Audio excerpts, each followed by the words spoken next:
महादेव भक्तों, जय श्री राधे भक्तों।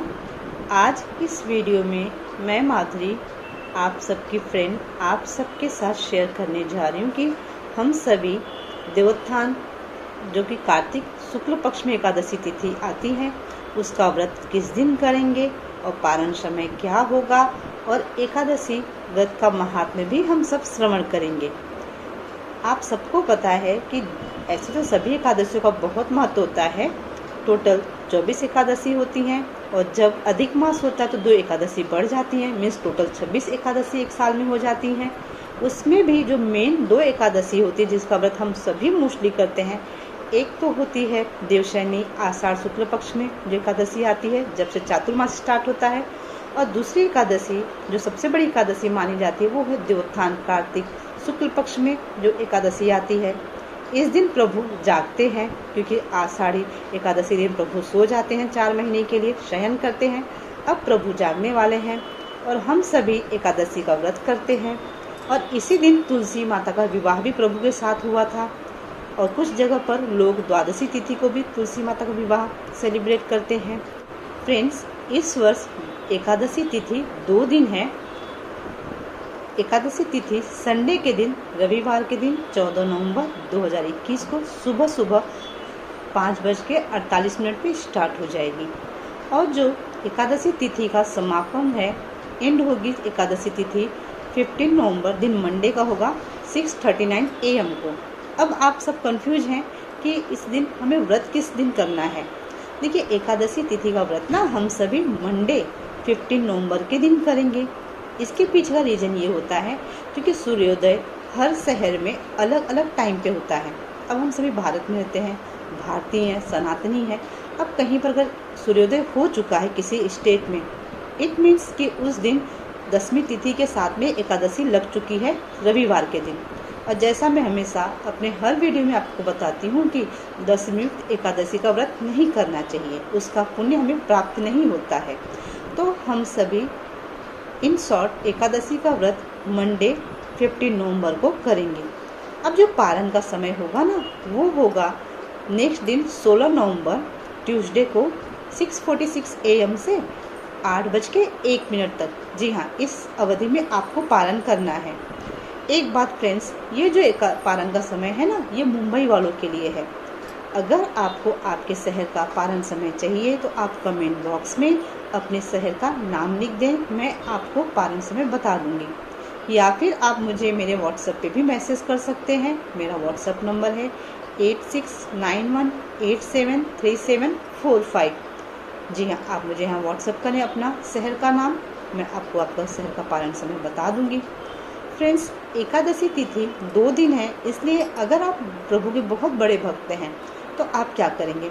देखिए, अगर आप चाहें तो आप 2 दिन भी व्रत कर सकते हैं, पर मैं आपसे सजेस्ट करूँगी प्लीज़ 2 दिन व्रत नहीं करें।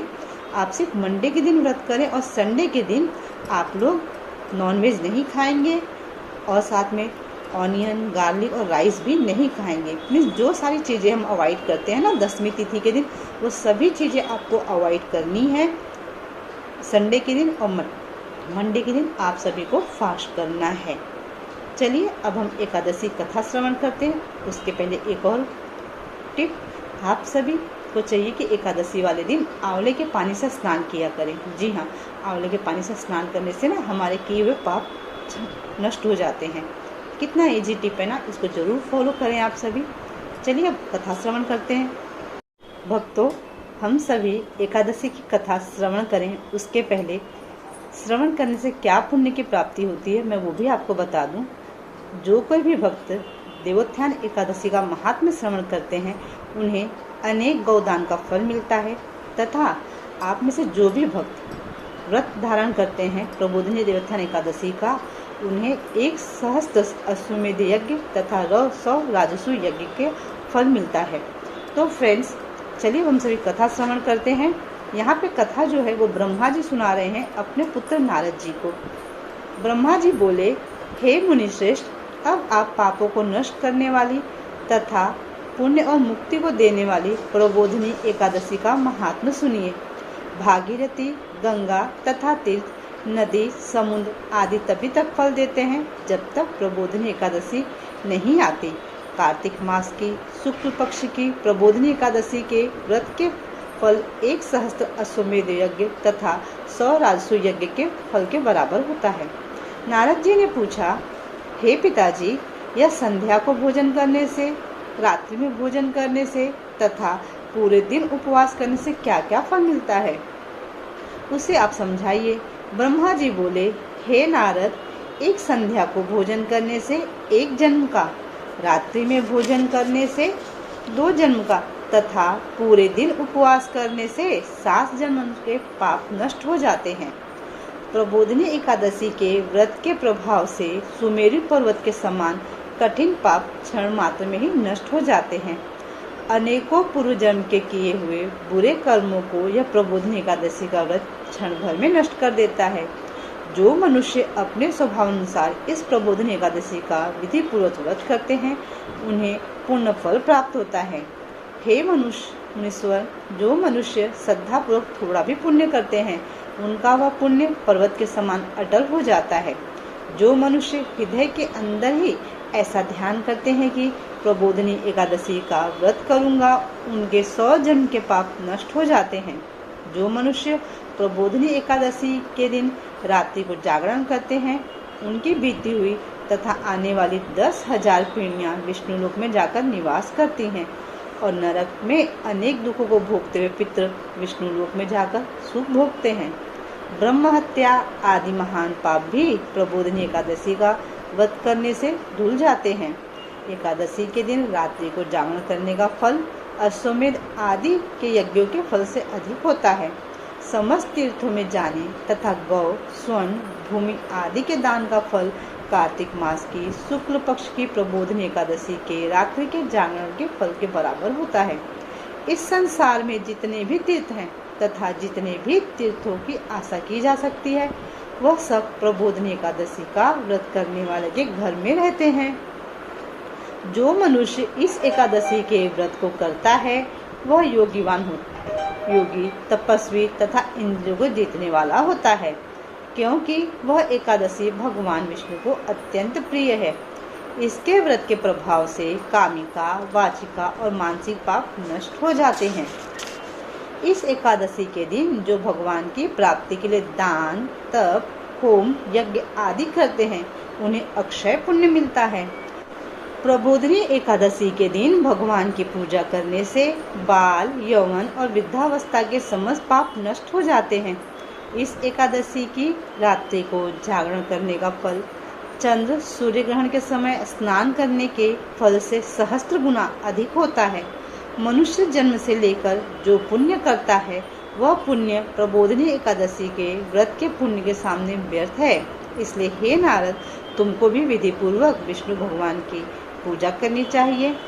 जो मनुष्य कार्तिक मास में धर्मपरायण होकर अन्य व्यक्तियों का अन्न नहीं खाते हैं, उन्हें चंद्रायण व्रत का फल मिलता है।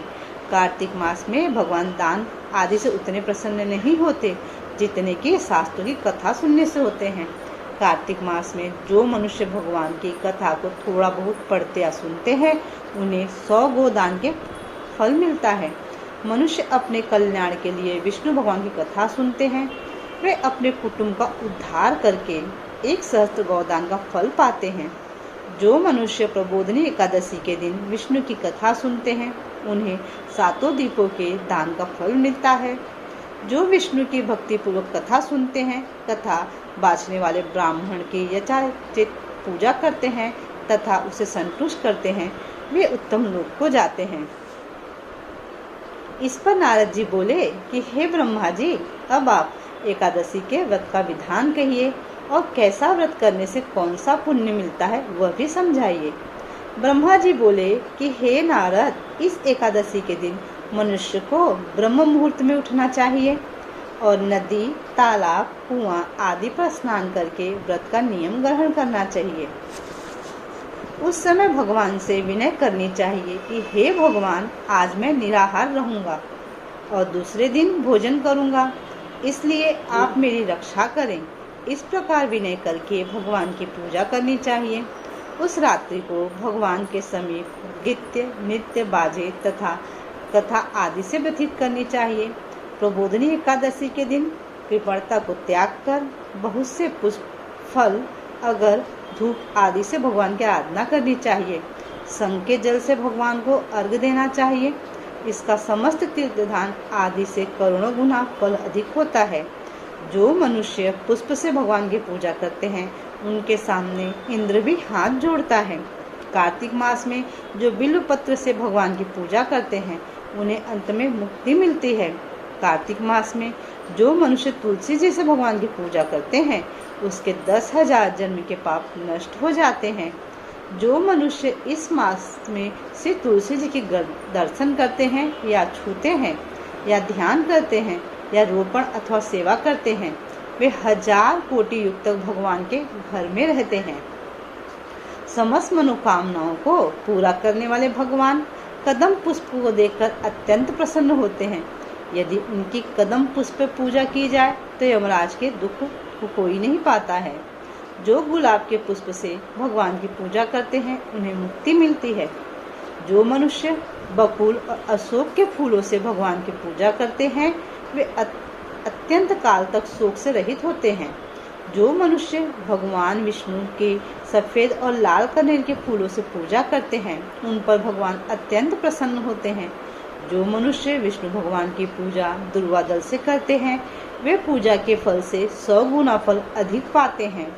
जो भगवान के समीपत्र से पूजा करते हैं वे भयानक यमराज के मार्ग को सरलता से पार कर जाते हैं। जो मनुष्य चंपक पुष्प से भगवान विष्णु की पूजा करते हैं वे आवागमन के चक्र से छूट जाते हैं। जो मनुष्य स्वर्ण का बना हुआ केत की पुष्प भगवान पर चढ़ाते हैं उनके करोड़ों जन्म के पाप नष्ट हो जाते हैं। जो मनुष्य भगवान के पीले और रक्तवर्ण कमल के सुगंधित फूलों से भगवान की पूजा करते हैं उन्हें श्वेत द्वीप में स्थान मिलता है। इस प्रकार रात्रि में भगवान की पूजा करके प्रातः काल शुद्ध जल की नदी में स्नान करना चाहिए। स्नान करने के पश्चात भगवान की पूजा करनी चाहिए। इसके बाद पूर्ति के लिए ब्राह्मणों को भोजन कराना चाहिए और दक्षिणा देकर मीठे वाक्यों द्वारा सभा करनी चाहिए। इसके उपरांत भोजन, गौ और दक्षिणा से गुरु की पूजा करनी चाहिए और ब्राह्मणों को बहुत सी दक्षिणा देकर नियम को छोड़ना चाहिए। ब्राह्मणों को यथाशक्ति दक्षिणा देनी चाहिए। जिस ब्राह्मण को रात्रि में भोजन करवावे उसे स्वर्ण सहित बैल दान करना चाहिए। जो मनुष्य यात्रा स्नान करते हैं उन्हें दही और शहद दान करना चाहिए। जो मनुष्य फल की आशा करते हैं उन्हें फल का दान करना चाहिए। तेल की जगह घी और घी की जगह दूध और अन्नों में चावल दान करना चाहिए। जो मनुष्य इस व्रत में भूमि शयन करते हैं उन्हें सब वस्तुओं सहित सैया दान करनी चाहिए। जो मौन धारण करते हैं उन्हें स्वर्ण सहित तिल दान करना चाहिए। जो मनुष्य बालों को धारण करते हैं उन्हें दर्पण दान करना चाहिए। जो मनुष्य कार्तिक मास में उपाहान धारण नहीं करते हैं उन्हें उपानाह दान करना चाहिए। जो इस मास में नमक त्यागते हैं उन्हें शक्कर दान करनी चाहिए। जो मनुष्य नित्यपति देव मंदिरों में दीप जलाते हैं उन्हें स्वर्ण या तांबे के दिए को घी तथा बत्ती सहित दान करना चाहिए। जो मनुष्य चातुर्मास व्रत में किसी वस्तु को त्याग देते हैं उन्हें उस दिन से पुनः ग्रहण करना चाहिए। जो मनुष्य प्रबोधिनी एकादशी के दिन विधि पूर्वक व्रत करते हैं उन्हें अत्यंत सुख मिलता है और अंत में स्वर्ग को जाते हैं। जो मनुष्य चातुर्मास व्रत को बिना किसी विघ्न के पूरा कर देते हैं उन्हें फिर दोबारा जन्म नहीं मिलता है। जो मनुष्य का व्रत खंडित हो जाता है वो नरक को जाते हैं। जो मनुष्य इस एकादशी के व्रत महात्म्य को सुनता व पढ़ता है उसे अनेक गौदान का फल मिलता है। बोले वृंदावन बिहारी लाल की जय, राधा रमण भगवान की जय, लक्ष्मी नारायण विष्णु भगवान की जय, भक्त अम्बरीश महाराज की जय, भक्त वत्सल भगवान की जय, एकादशी माता की जय। फ्रेंड्स, मेरी आप सबसे रिक्वेस्ट है कि प्लीज़ इस वीडियो को ना जितने भी डिवोटीज आपको पता है जो एकादशी के व्रत करते हैं या फिर एकादशी व्रत का पालन करते हैं, रूल्स को फॉलो करते हैं, आप प्लीज़ उनके साथ इस वीडियो को ज़रूर शेयर करें। मेरी हेल्प करें प्रभु कार्य में, हमारे धर्म के प्रचार प्रसार में मेरी हेल्प करें। अपने व्हाट्सएप ग्रुप में आप वीडियो की लिंक को कॉपी करके शेयर कर दे। बस इतना ही करना है। इतना करने से ना, जैसे मैं कथा आपको सुना रही हूँ, मुझे पुण्य मिल रहा है, उसी प्रकार से जब आप किसी और को कथा आपके माध्यम से मिलेगी ना, तो आपको भी पुण्य की प्राप्ति होगी। तो प्रॉब्लम क्या है, थोड़ा पुण्य अर्जित करिए और इस वीडियो को ज़्यादा से ज़्यादा डिवोटीज़ के साथ एकादशी तक शेयर कर दीजिए। जय श्री राधे। हर हर महादेव।